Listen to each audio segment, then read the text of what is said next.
దేశవ్యాప్తంగా 80వ స్వాతంత్ర దినోత్సవ వేడుకలు ఘనంగా జరుగుతున్నాయి. ఢిల్లీలోని రాజ్ఘాట్లో మహాత్మా గాంధీకి ప్రధాని మోదీ నివాళులర్పించారు. అనంతరం ఎర్రకోటకు చేరుకున్న మోదీకి రక్షణ మంత్రి రాజ్నాథ్ సింగ్ స్వాగతం పలికారు. ఆ తర్వాత సైనికుల గౌరవ వందనం స్వీకరించారు.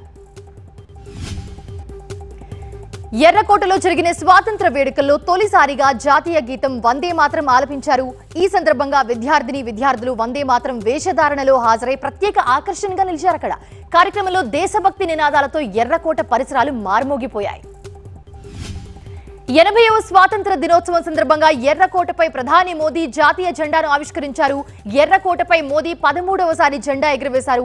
అనంతరం జాతిని ఉద్దేశించి ప్రసంగించారు. ఆయన జెండా ఆవిష్కరణ సమయంలో భారత వాయుసేన హెలికాప్టర్లతో పూల వర్షం కురిపించింది.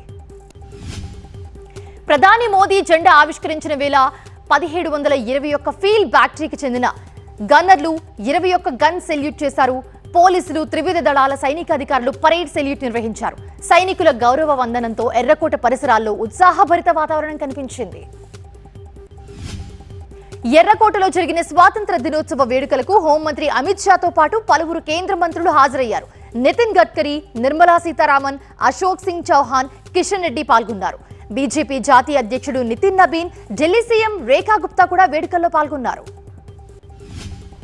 జాతీయ జెండా ఆవిష్కరణ అనంతరం ప్రధాని మోదీ జాతిని ఉద్దేశించి ప్రసంగించారు. ఈ రోజు ప్రతి హృదయం వందే మాతరం లయతో స్పందిస్తుందని అన్నారు. ఆయన ప్రతి ఇంట్లోనూ, ప్రతి ఒక్కరి మనసులోనూ త్రివర్ణ పతాకం ఉందని ప్రధాని పేర్కొన్నారు. స్వాతంత్రం వచ్చిన తర్వాత ఎర్రకోట నుంచి వందే మాతరం ఆలపించడం చారిత్రాత్మకమైన రోజని ప్రధాని మోదీ అన్నారు. స్వాతంత్ర దినోత్సవం సందర్భంగా మహాత్మా గాంధీతో పాటు స్వాతంత్ర సమరయోధులు, విప్లవకారులందరికీ నివాళులర్పిస్తున్నట్లు తెలిపారు ప్రధాని మోదీ. గత కొద్ది రోజులుగా దేశంలోని పలు ప్రాంతాలు వరదల బారిన పడడంతో ఎంతో మంది ప్రజలు ప్రభావితమయ్యారని ప్రధాని మోదీ అన్నారు.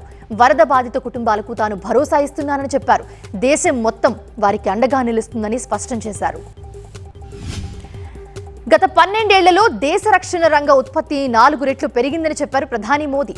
ఖాదీ, గ్రామోద్యోగ ఉత్పత్తులు 5 రెట్లు పెరిగాయని, ఎలక్ట్రానిక్ తయారీ 7 రెట్లు పెరిగాయని చెప్పారు. దేశాన్ని కొత్త శిఖరాలకు చేర్చేందుకు ప్రతి పౌరుడు సంకల్పం, అంకిత భావంతో కృషి చేస్తున్నారని పేర్కొన్నారు ప్రధాని మోదీ.